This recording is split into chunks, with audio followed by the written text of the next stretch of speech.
Welcome back, guys, to Fear Begins, a step towards the horror. In today's episode, I'm sharing 7 true disturbing stories about road trips through the Appalachian backroads. These stories remind us why some roads are better left alone, but before we begin, please consider subscribing, and don't forget to like and share it with your friends. Let me know where you're watching from. Thank you all. Now let's start. My name's Evan. The last bit of signal blinked out just after we passed a gas station that looked like it had died sometime in the 90s. Nobody had bothered to tell it. No pumps, cracked windows. The sign out front still insisted, open 24 hours. But the only thing open was the roof. Half of it had caved in. I remember looking back at it in the rearview mirror and joking. "Well, that's promising," Jonah laughed. I don't think we realized yet that we were already too far in. We were somewhere between Bellhurst and a part of the map that just showed trees. Jonah had talked me into ditching the interstate for the shortcut he found online. Shaves off like 60 miles, he'd said, all confident.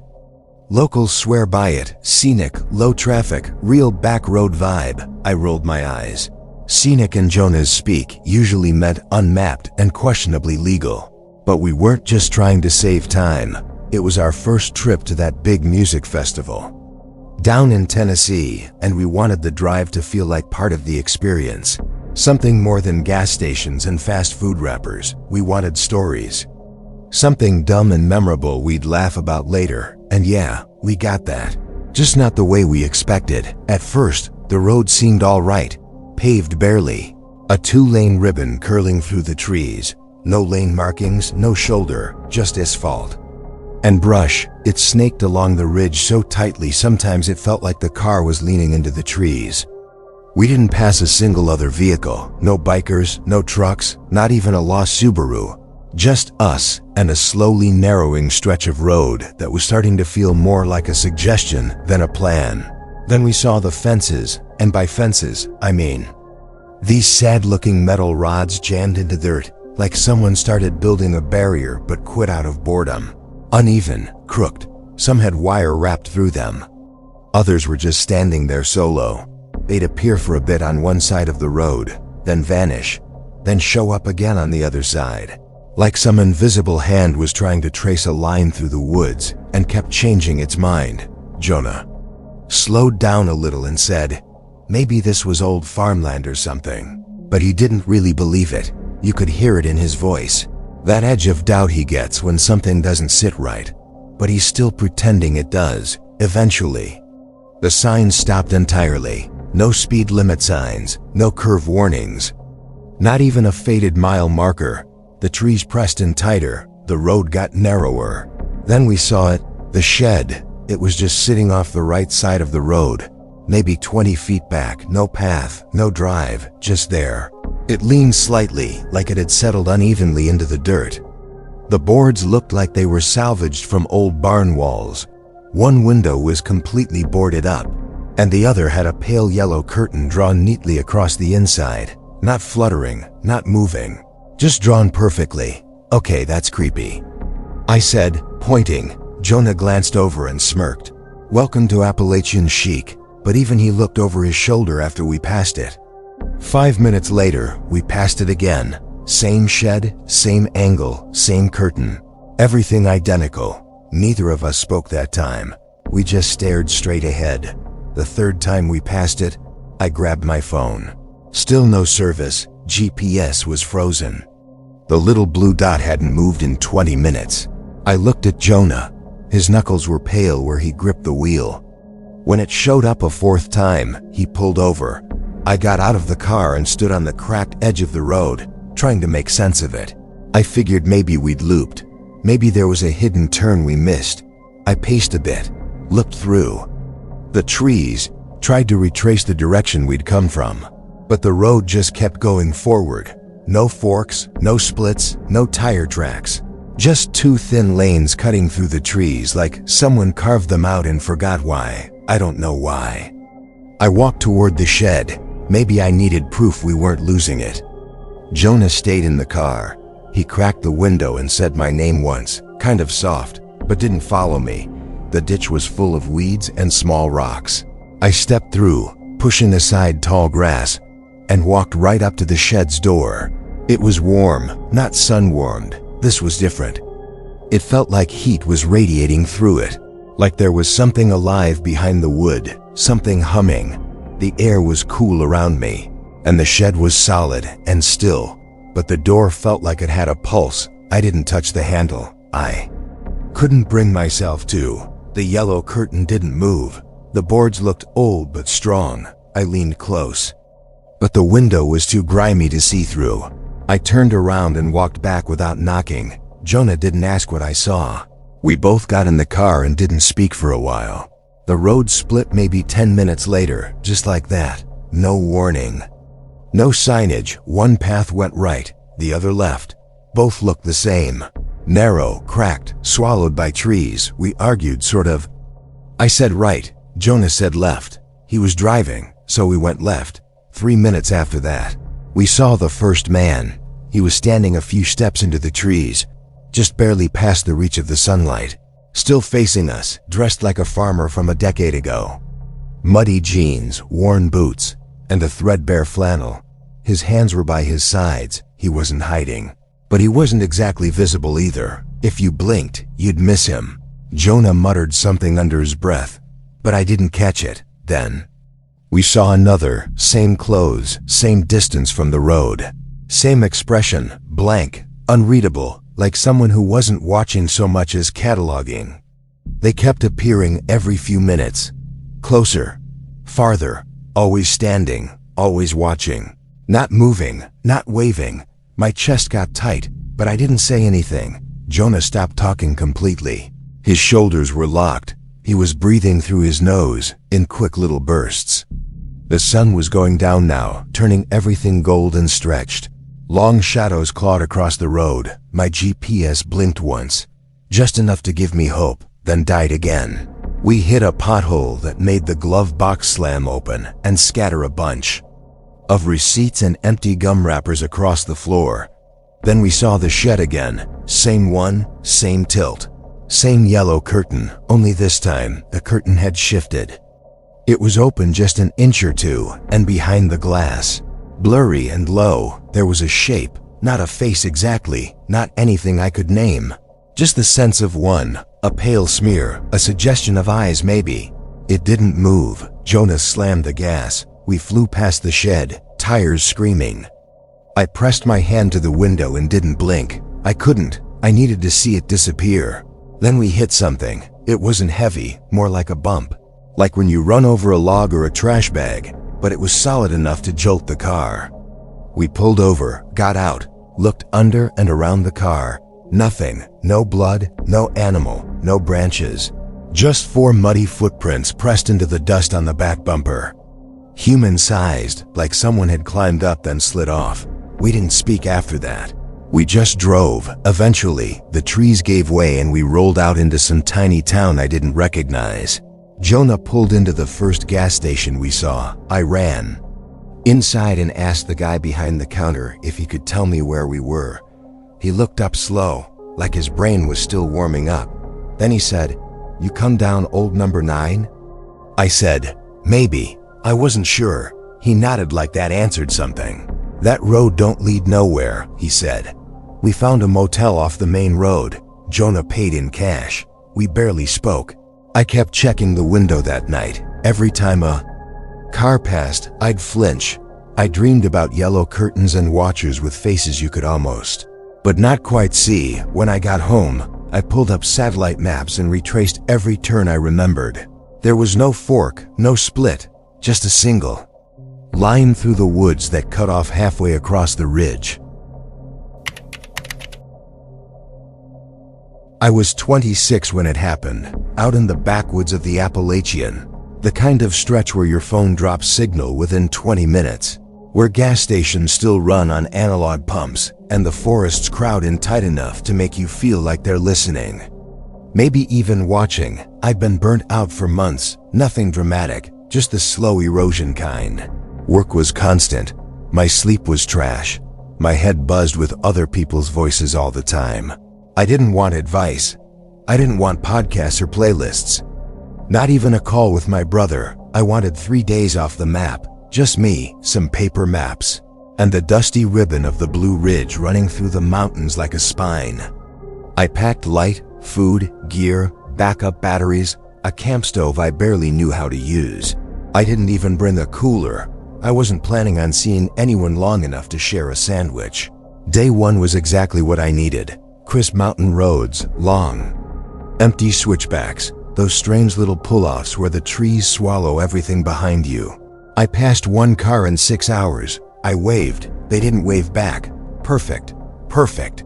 Just road and hum and gravel crunching under the tires. I didn't even play music, just drove. The silence wasn't uncomfortable. It felt like rinsing static out of my brain. The more I moved forward, the quieter my mind got. That night, I found a tiny state-run campsite just east of a place called Harrow Ridge. I was the only one there. I cooked a can of beans badly, watched the stars for maybe an hour, and passed out by 9. The second day, I stayed off the main roads. I used the paper map like a treasure hunt, cutting across dotted lines and old scenic byways. Most weren't on my GPS. That was the point. I wanted wild edges. I wanted something that hadn't been flattened by convenience stores and fast food signs. By late afternoon, I'd gone miles without seeing another person. The last marked road I'd taken had narrowed until the center line vanished.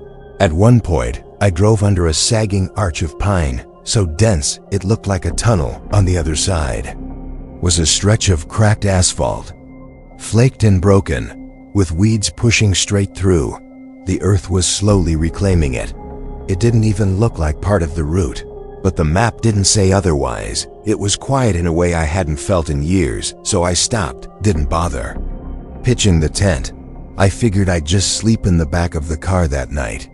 Safer, easier. The air had this heavy, still quality. I leaned my seat back, cracked the windows an inch, and let my eyes drift shut. I must have dozed off. But sometime after midnight, the dome light blinked on. Not a flash, just a soft glow. Like someone had opened a door. I sat up fast. All doors were locked. Nothing had moved. I was alone, or I should have been. I turned the light off manually. Waited, listened, nothing. Just a thickness in the dark, like the night had weight. I told myself it was a power quirk. Maybe the battery was acting up.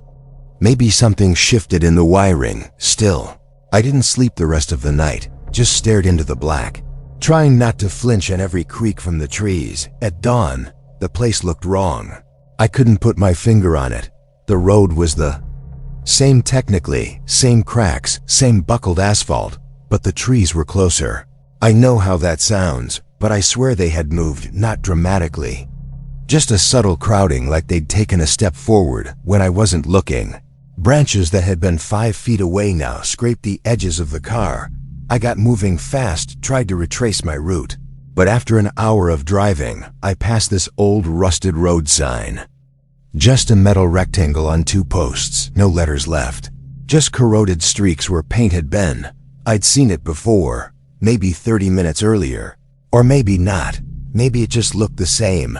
But then the curve came again. Same slight dip in the shoulder, same shallow rut under the tires, same stretch of road. I slowed down, stopped, checked the map again. None of it lined up. The thing is, you can't really panic on those roads. There's nowhere to pull off, nowhere to walk to. The forest just goes on. So I kept driving slower now, trying to keep my eyes sharp. That's when I saw the deer. It was lying on its side in the middle of the road. Didn't look fresh at first. I thought it had been dead a while, but when I got closer, I saw it wasn't decayed. It just didn't have any fur. Its skin was pale taut, like something had boiled it and stretched it over the bones. Every rib stood out. The eye sockets looked unfinished. The shape was there, but the details hadn't loaded. I drove around it carefully, wheels crunching on gravel. In the rearview mirror, I caught movement. It was sitting up, not standing, just sitting upright, like something had yanked it by the shoulders. Its legs twitched and jerked unnaturally, like a puppet with bad strings. One limb shuddered and dragged as it moved toward the tree line. I didn't look again. The road got worse after that. Tighter curves, trees so close they scraped the side. Mirror, at one point, I swerved to avoid a fallen branch, but when I looked back, it wasn't there. It started to feel like the road was moving around me, not the other way around. Eventually, I found a narrow turnout, barely wider than the car.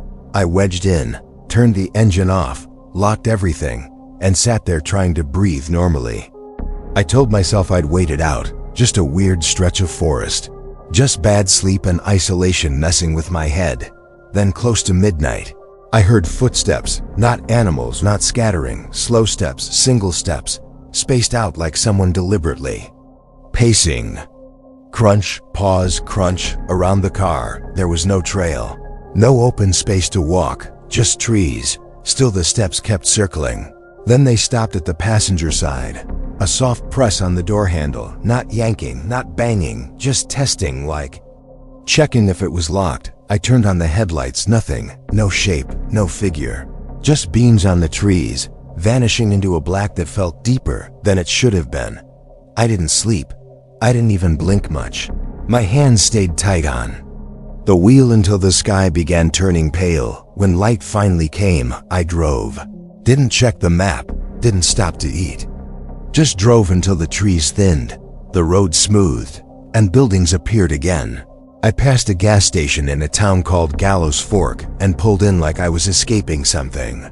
I sat there in the lot for what felt like forever, hands trembling on the wheel. Later, I tried explaining it to a ranger outside a visitor center near the border.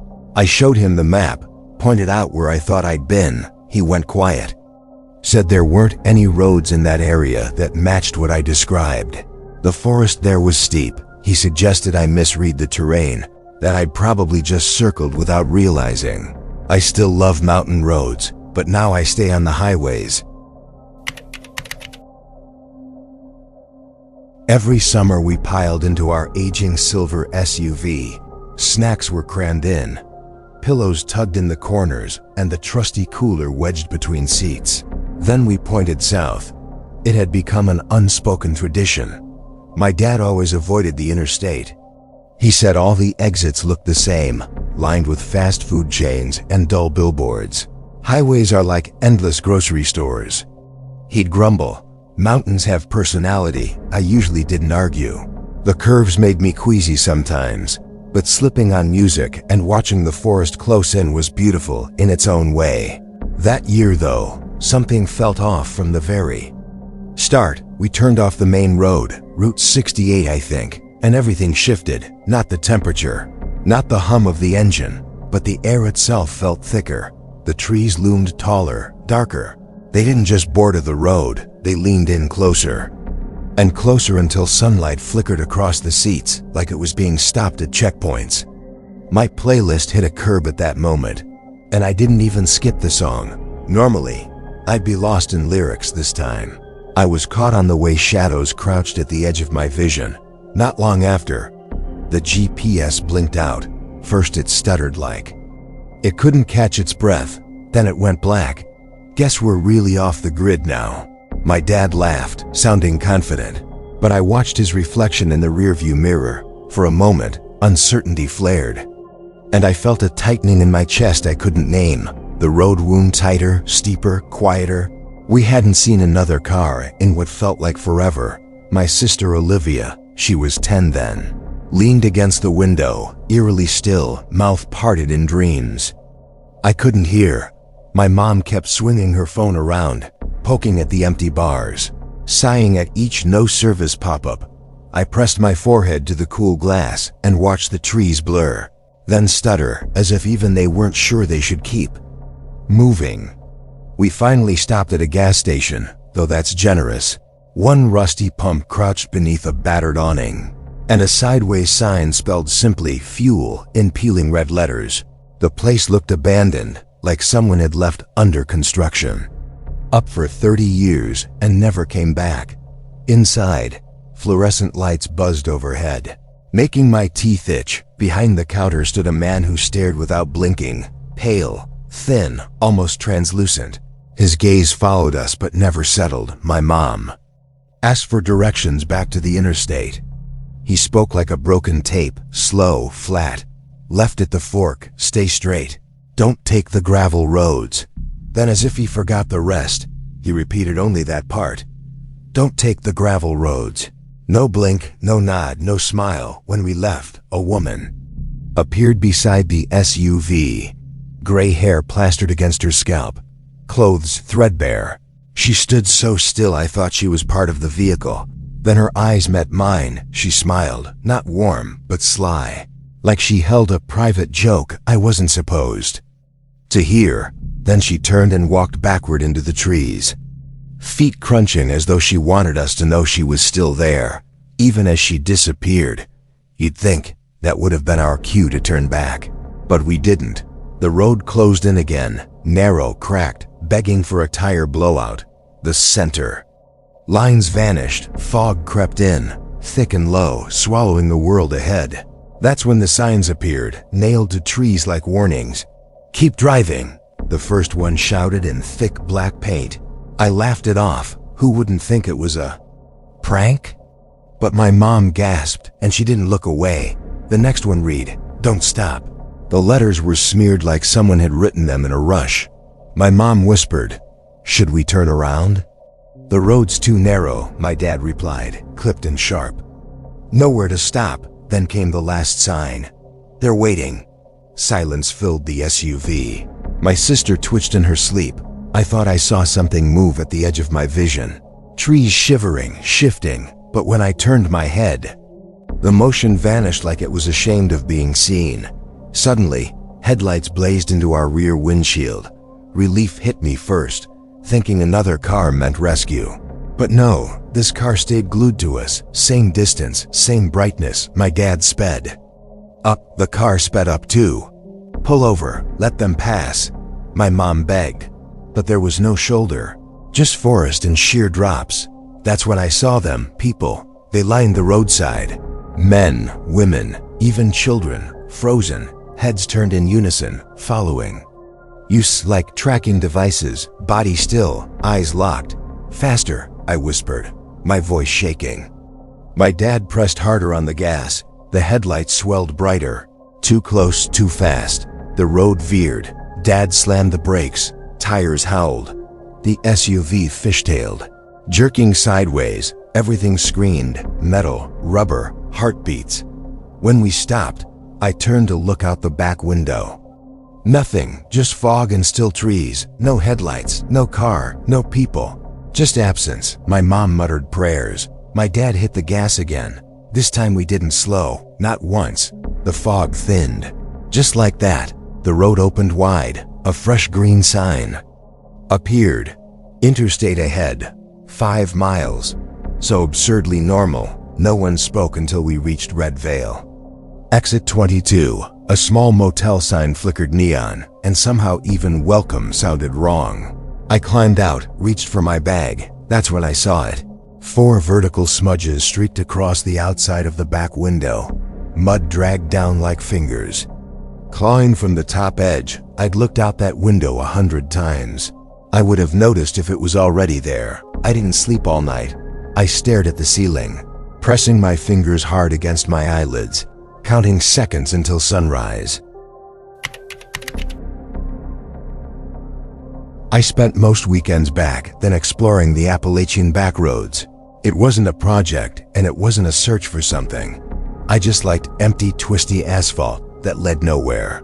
Just curves slicing through ridges and hollows, the world falling away until it was just me and the road, and somehow that felt like freedom. I kept a dog-eared notebook on the passenger seat.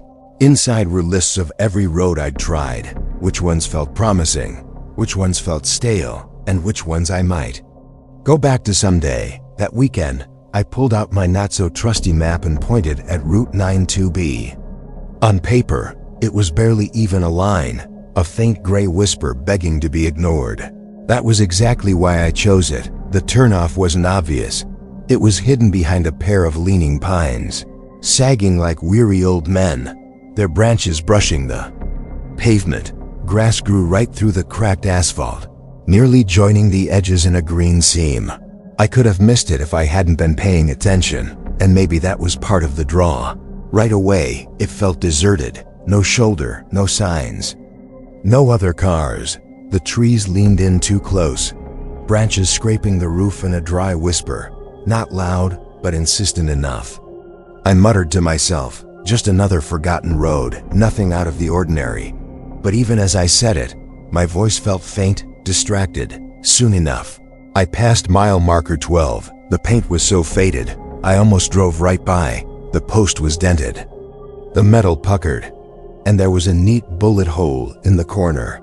I made a note, N12, dent plus bullet hole, and kept going. A few minutes later, marker 13, slightly less worn, but still battered. Then marker 14, I smiled, thinking, at least there's some order, a little human trace to cut through the wilderness. 10 minutes later, I blinked.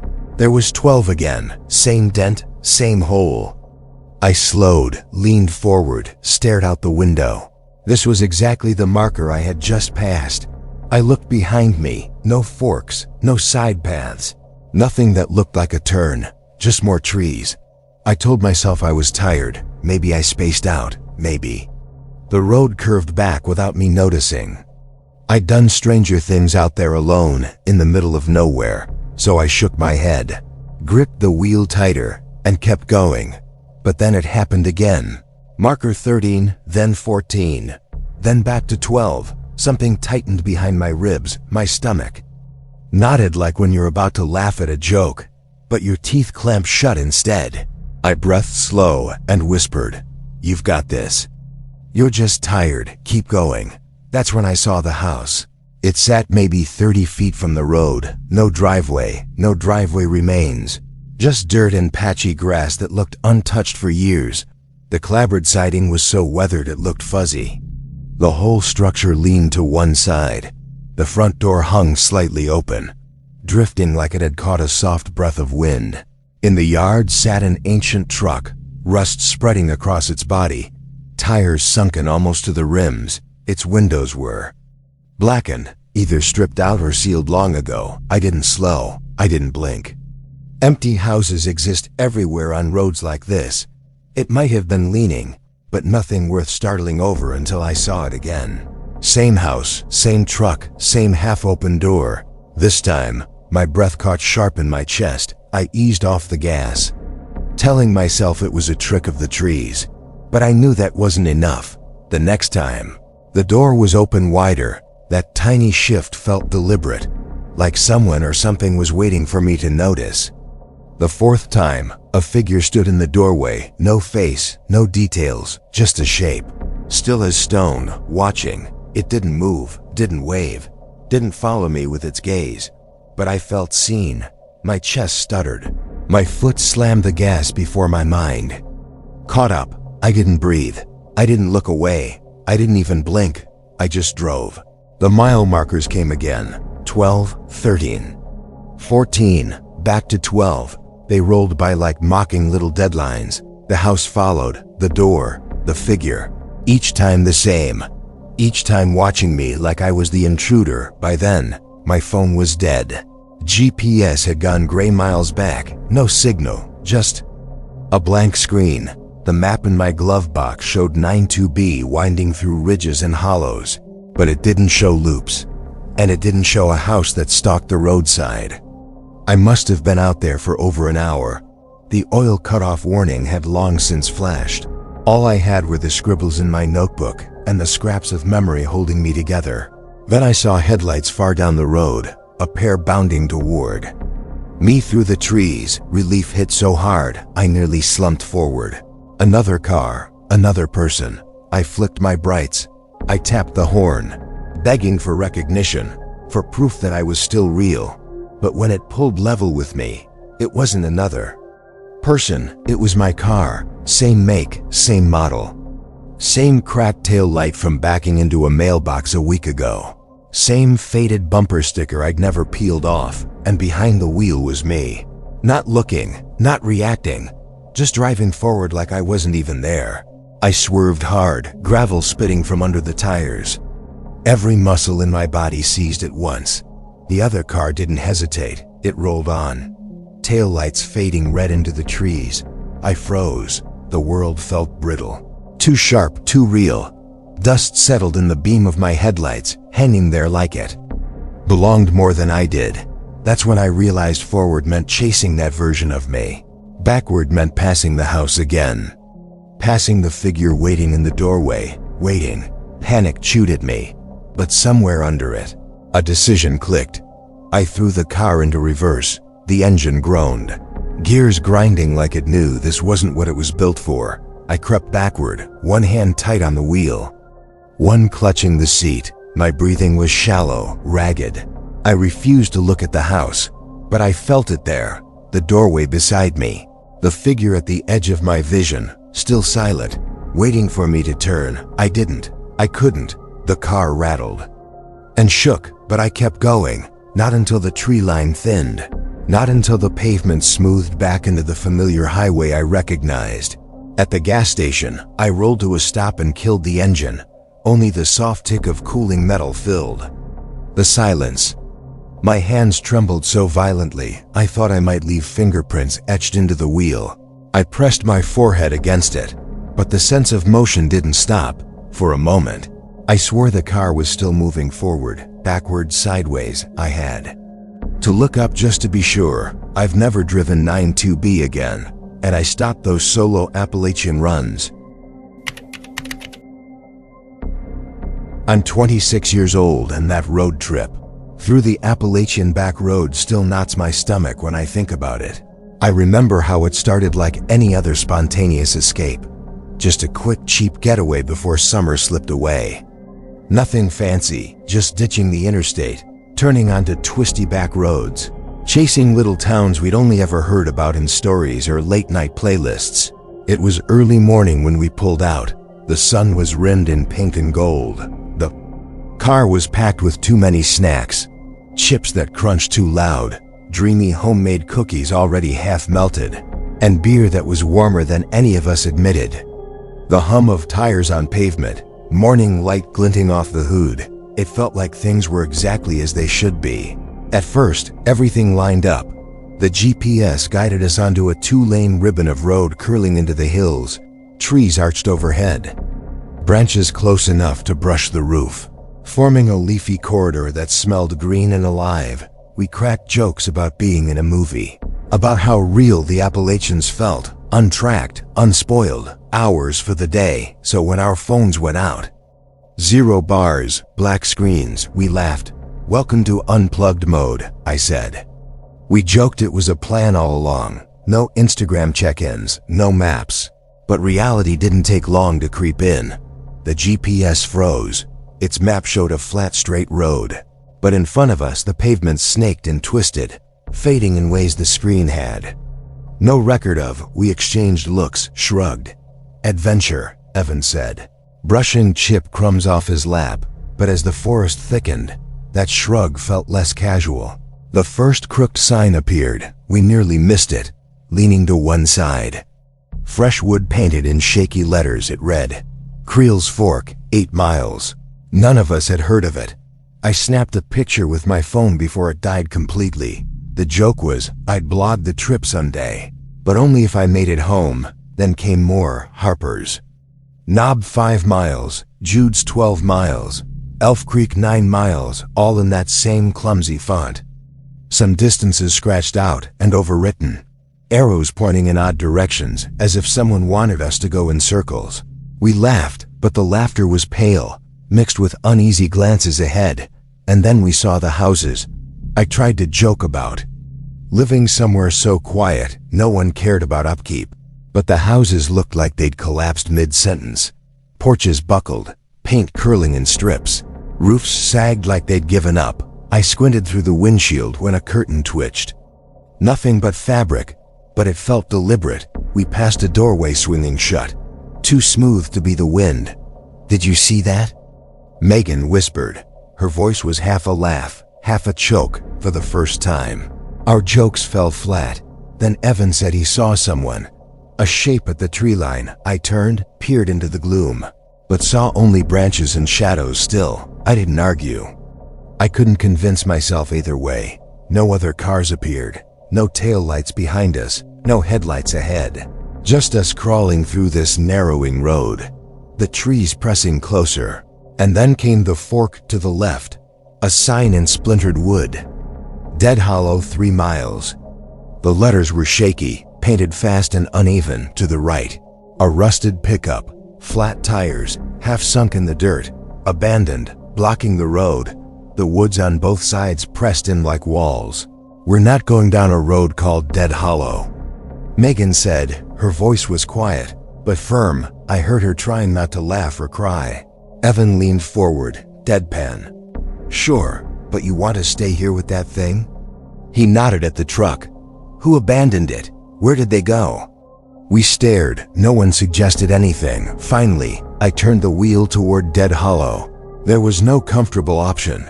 The pavement ended immediately. The sedan rattled over gravel, then dropped under dirt that shook our teeth. Branches clawed at the sides. The smell of wet earth seeped in through the vents, fouler and denser than any forest smell I'd known. Like it was breathing with us, we crept forward. No one talked.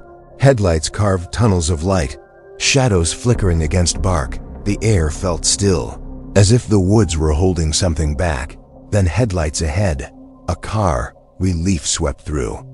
US, we leaned forward, but as we drew close, excitement drained. The car was sideways, blocking the road. Both doors flung open, empty. Don't stop. Evan's whisper was harsh, sudden. His hand gripped my shoulder tight, but there was nowhere to go. I edged forward until we were only feet away.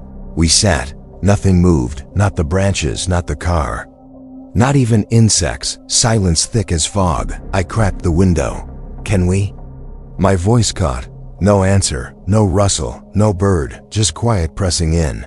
Then Avon jolted. I whipped around. A greasy outline smeared across the glass beside him. Fingers too long stretched across the whole pane, almost human, but not, it wasn't. There a second ago, I slammed the car into reverse. Tires screeched, gravel spat. Branches rattled as we flew backward. Megan shouted. Evan twisted, scanning the dark. I floored it. We didn't slow until asphalt met our wheels again.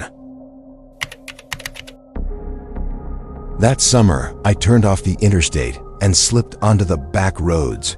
I wound through the Appalachian hills like I was chasing something. Maybe peace, maybe just a breather from everything that felt wrong. For weeks I'd been buzzing with that restless energy, the kind that settles behind your ribs and refuses to leave. Driving always helped, the steady hum of tires, the gentle bend of curbs, the grounded feel of asphalt beneath the wheel. It calmed the noise in my head. So I left early one morning before the world was fully awake. Number schedule, no destination. Just me and the promise of somewhere less known. I told myself I'd let these small, nameless roads lead wherever they wanted.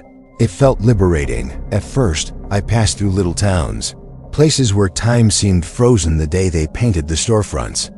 Peeling pastel paint on clapboard walls, gas stations with pumps that remembered better days, dusty windows that looked like they'd last seen life in 1976. I smiled. There's a quiet charm in those leftover places, even if they feel like stepping into someone else's dream. But soon, the towns thinned out, buildings vanished, signs gave way to grass and rocky slopes, the road twisted deeper into the hills, and the forest pressed close. Trees so dense I could barely see beyond the ditches.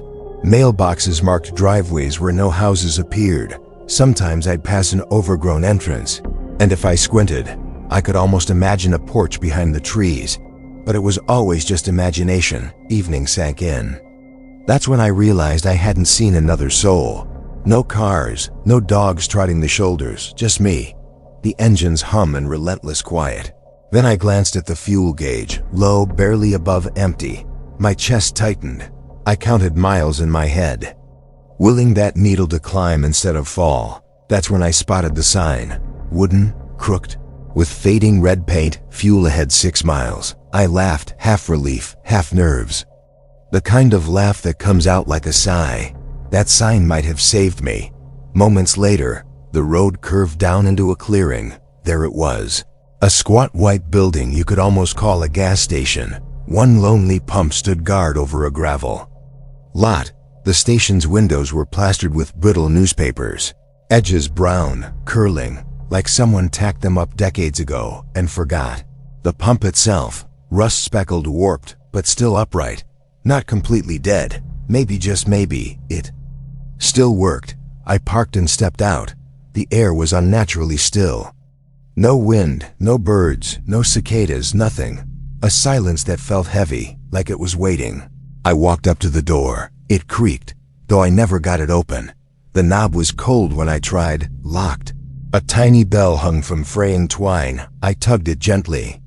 It gave a brittle jingle, thin and hollow. The sound didn't echo, didn't drift. It just died on the spot. I turned back toward the pump and froze. The meter was ticking, slow, deliberate clicks. Climbing higher, but there was no car, no tank being filled. The hose lay limp on the gravel, nozzle pointing down, my lungs locked. The numbers kept advancing. As though in some private transaction that had nothing to do with me, instinct shoved me forward. I crouched, grabbed the nozzle, tried to prove I was still tethered to reality. The cold metal stung my palm. That's when I heard it, a whooping sound, warped, muddled, pulsing out of the woods. Too long, too hollow, not a bird. More like a stretched out shout, as if the earth itself exhaled in warning. I froze, eyes fixed on the tree line across the road. The whoop came again, louder, deeper, closer. And then I saw it, just beyond the ditch. A thin white line stood in the air, perfectly straight, like someone had sliced reality open. At first, I thought it was sunlight or dust, but it stayed. I blinked, still there. It flickered, still there. It widened slowly, like the world was yawning. The trees behind it bent, distorted, pulled toward the light. The whooping built until it pressed against my ribs. The brightness burned into my eyes, blinding but cold. The air shifted. I swallowed hard. Something stepped through. I couldn't name it. My brain first tried deer, tall, limb-shaped, but the proportions were wrong. The head drooped too low, bent unnaturally so it could peer at me. The arms bent backward, sharp and wrong. The legs stretched long, thin, but jointed in the wrong places. Every detail was off. Every detail betrayed nature. Tears slicked my eyes from the glare. I tried to blink it away, but my vision clung tighter. The noise wasn't outside anymore. It was inside, in my skull, behind my teeth, vibrating through me. My vision sputtered. My knees buckled. And then darkness. When I woke, I was in the driver's seat. Car off, parked square at the pump, hands still resting on the wheel. Fuel gauge full, the nozzle seated, as though I'd placed it there myself. 3 days gone. My watch said so. My phone agreed. Morning, noon, and night had ticked past. I sat frozen, chest tight, mind scrambled. I unbuckled, touched my arms, my legs. No dirt, no scratches, no proof I'd been anywhere. Clothes the same, but the odometer, it had jumped 40 miles. Even though I hadn't driven an inch, I stayed there for hours, gripping the wheel, just breathing. When I finally pulled away, I gave myself one story. A mechanic came out with a tank and filled me up. That's all. Safe, simple enough to tell anyone who asked. Enough for them to nod and move on. I've stayed off the back roads ever since. I was 28 when it happened. I had been sitting in this slow, quiet burnout for months. Things I used to love didn't spark any excitement. Even silence felt like static filling the space around me. Not depressed, just empty. My phone notifications piled up unread. I hadn't checked work email in 3 days. Stepping into my apartment felt like walking into someone else's life. Every object was familiar, but none of it felt like mine. So, one evening, I walked out and I didn't look back. No plan. No calls. I didn't tell a soul I was leaving. I grabbed my car, filled the tank halfway, and drove. I had a week off work and no intention of explaining myself. I drove south from Ohio, hugging the back roads into West Virginia. 2-lane stretches curled Through the hills, trees leaning close like they were listening. I rolled the windows down, kept the music soft, and turned off my phone. The goal was nothingness, the kind that stretches out time. The kind that unclogs the mind. By the third night, I was deep in the Appalachian, no idea where. One road had no designation, just handmade signs nailed to trees. Fresh honey, rabbit farm, maybe apple slice. The paint was faded. The wood splintered. Not a single car in sight for more than an hour. The sun dipped behind the ridges, shadow stretching thin across the road. Twilight felt like it was breathing on me. I figured I needed somewhere to stop before it fully closed in. One shaky bar. On my phone, I opened the rental app on a half-wish. No hotels for miles, but one listing popped up, so cheap I thought it was a prank. Name, Cabin in the Heart. No reviews, just 3 grainy photos. A couch sunken and unloved. A dented stovetop kettle scratched from use. A bed wrapped in a quilt. That had seen brighter days. No exterior shots, no description. I should have scrolled past, but I didn't. I booked it. Moments later, a message appeared. Short, efficient. Follow the gravel road past mile marker 12. Look for the fence with the antlers. Drive until it ends, door is unlocked, that was all. No name, no greeting, just directions. The kind you'd expect in a place where Wi-Fi is a rumor. I left the paved road, the gravel path cracked with weeds. At mile marker 12, I saw it. A rusted gate slumped in the brush, next to it, a fence stretched. Into the forest, barbed wire tied together with deer antlers. Some still had tufts of fur stuck to the bone. They weren't decorative. They were raw. My heart caught. I should have turned around instead. I pressed the gas and moved forward. The road shrank into what felt like an abandoned fire trail, narrow. Rutted, branches scraped the sides of my car like ghost hands. The undercarriage bottomed out twice. Trees arched inward until they met overhead in a hush. Finally, I came around a bend into a clearing. There it was, a cabin. Grayed and slumped like it had grown sideways from the earth. No porch light, no path, no welcome. And I knew deep down I shouldn't step inside, but the door was unlocked inside. The air was stale and heavy, furniture sagged, mismatched, and tired. The kitchen had one burner, the cooked kettle, and a damp roll of paper towels. A chipped mug sat in the sink, no fridge, no microwave. The bedroom was only a corner with a cot covered by a wool blanket that promised to itch, and then there was the wall rows of Polaroids, dozens, maybe 100, spread above the couch like a patchwork of frozen moments. Each one showed a person or a couple standing in or around the cabin. They smiled, they held mugs, they gave thumbs up like they were told, "Say I was here," but their smiles looked mechanical. Frozen in place, my heart thudded. I didn't move. I set my duffel down and turned slowly, letting the reality sink in. No Wi-Fi, no signal. The world I came from had vanished. I was stuck.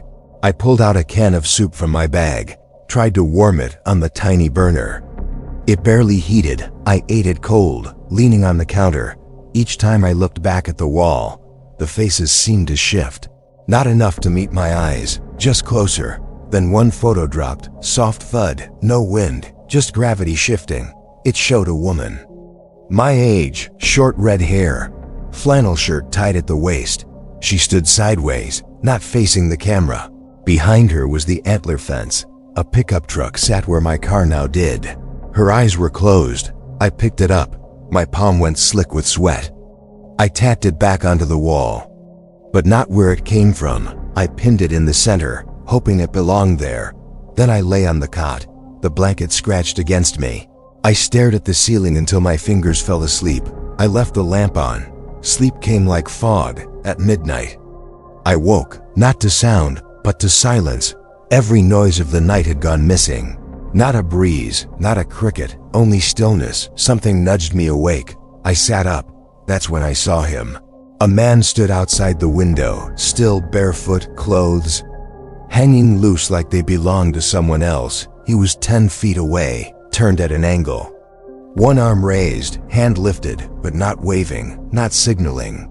Just raised. I froze. Time stretched.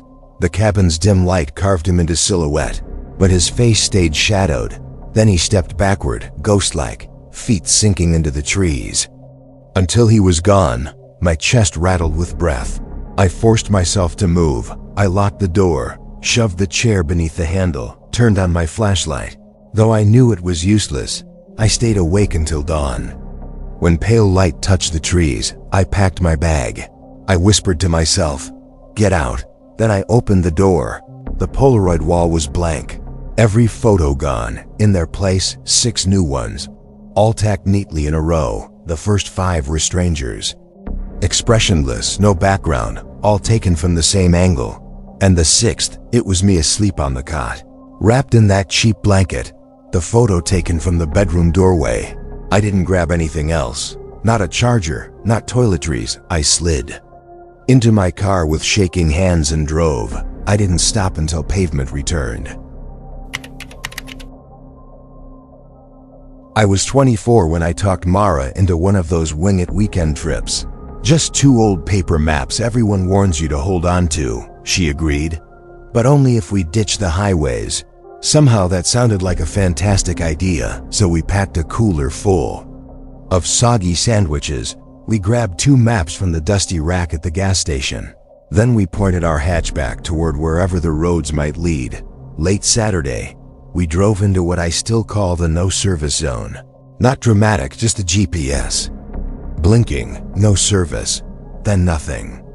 The kind of nothing that feels fine for a minute until it doesn't. We turned the radio off because it buzzed and sputtered between lifelines. Silence won by a landslide. The trees arched over the road like they were whispering something, though.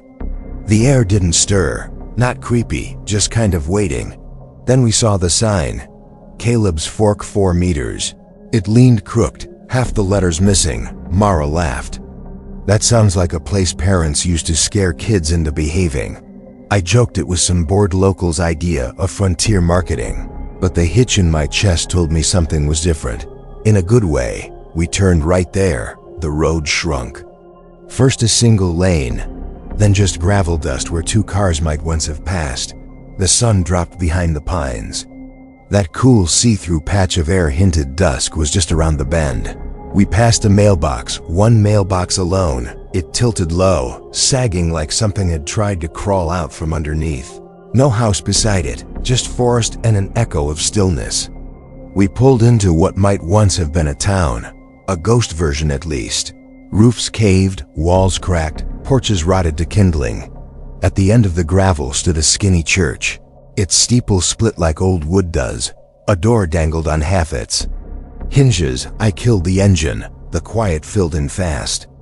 My shoes sounded like they belonged somewhere else when I stepped onto the cracked flagstones. Mara said, "Let's check the church." She spoke as if she were signing us up for a quick detour. Nothing more, but her voice was even flat, like it came from under anesthesia. I followed her. We stepped past bits of wood and broken shingles. Dust motes floated inside the boarded-up store across the way. Through a shattered window, I saw shelves stripped bare. No cans, no colorful packaging, nothing. A single chair lay on its side in the middle, like someone had dropped it and walked out.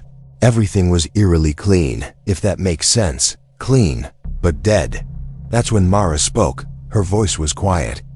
"A little off. There's someone upstairs." I froze, not because she was wrong, but because she sounded sure. I looked at the town, the silent buildings, the wind that refused to blow, then at Mara's face, expression still. And I watched her walk toward the church without looking back at the store. My heart stumbled. I dove after her, mind half in disbelief. The door hung ajar like it meant to stay that way until someone bothered it again. Mara knocked, one slow, deliberate tap, silence so complete it slapped me. Then a breeze strode in sudden and sharp. It pushed against us. Mara pulled a breath that cracked in her chest. "Someone was inside," she whispered. I stared, no movement, no footprint across the threshold. I kicked a tiny pebble. It stayed pointed, unmoved in a place where it never should have been. "Let's go," I muttered. My voice sounded too loud. We sprinted back to the car, stumbling on gravel. adrenaline high enough to power street lamps. I fumbled with the keys, the engine roared to life, but the road looked different. Or maybe I did. The trees leaned closer, the forest felt crisper, colder, smaller, like we had shrunk in place, that mailbox gone. The gravel didn't match anything in my memory. For a breath, I wondered if the headlights had pulled everything just out of sync. I pressed the gas, we rounded a bend, and there, a figure in the ditch, man-shaped, head down, not moving, watching. Maybe my foot stayed down. Mara's silence settled over us like a weight. Minutes later, the sign reappeared. Caleb's Fork, 4 miles. My chest clubbed. We had moved definitely. But now we were back, like the map was a loop we didn't know we were on. I stomped the brakes. The car shuddered to a stop. Mara pressed against the door, shoulders hunched, eyes wide in the shadows. We reversed, spun the wheel, and I floored it with desperation. Everything blurred, every bend dared us to look, waiting for something to step out. Then I saw them. 2 shapes at the tree line, barely there, pale silhouettes watching. I didn't slow. Fear and speed blurred together, pushing us forward then. Pavement cracked back into place, the gravel vanished. A neon sign flickered ahead. Tobacco, bait, cold beer. That blinking tasted like salvation, not because it was friendly, but because it didn't pretend. We kept going. Eventually, lights winked. Awake, civilization, diner signs. A gas station just open enough to promise safety. I didn't even glance at the next sign. I just drove until we pulled into a hotel. I parked, deadbolted the door, and wedged the chair under the knob like a stake in the heart of the night. We didn't talk. I think we both knew silence was safer. Night hissed outside. Inside, I fumbled with my phone. I scrolled until I felt numb. I typed Caleb's Fork, nothing, no travel blog. Number Reddit thread, no historic marker, no satellite trail, just green where the town should be. That silence punched harder than the figures in the ditch. We never spoke of it again. I'm not proud of that. But neither of us needed words to know what happened. I was 29 when I walked out of that cubicle in Philadelphia. And I mean really walked out. My chest felt too tight. Like every beep from the printer was reminding me I wasn't breathing. I yanked my bag from the desk, grabbed my mixtapes, and just left. No plan, no GPS, no real destination, just a half-empty cooler, that rattling, dusty hatchback. And this idea in my mind that I'd reach a place where the air didn't feel compressed.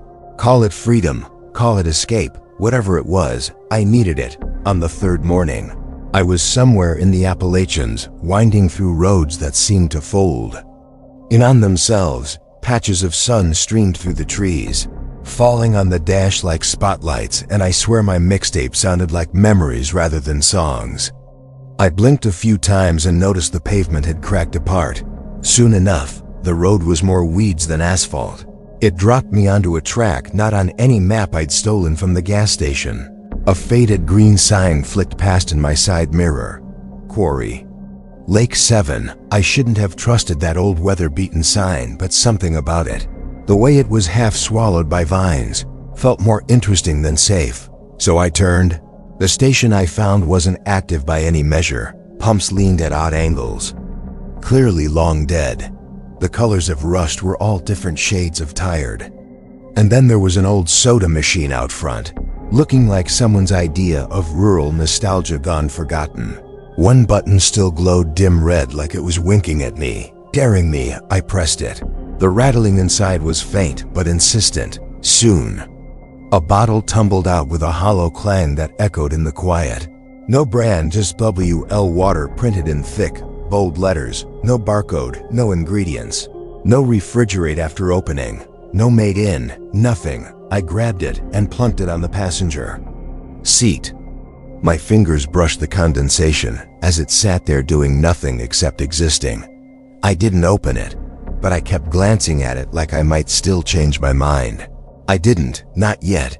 The silence came just then, not the hushed kind you get in a forest. This was a different kind, like someone had muted the world. No rustle of leaves, no birds. The car felt small, like everything outside had cut the power. My skin prickled, not because I was scared, or at least I wouldn't have called it fear. It was more like walking into a room with no air.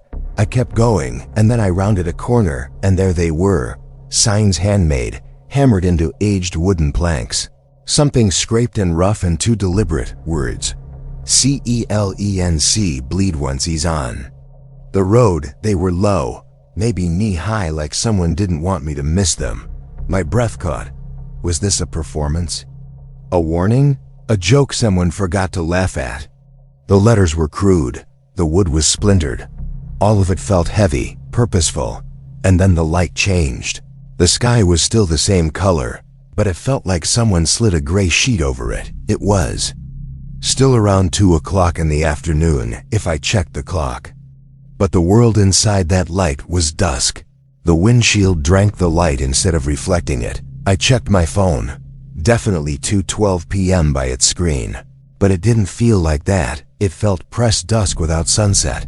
I slammed the brakes and then realized the road behind me was gone.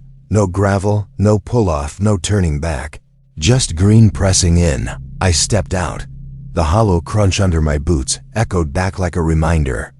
I was out here, and if that road wasn't there, I couldn't undo this. All around me, trees stood like an audience, silent and impartial. I turned slowly. Nothing moved. Nothing had moved. A root might have crept beneath the surface, but I didn't hear it. I climbed back in.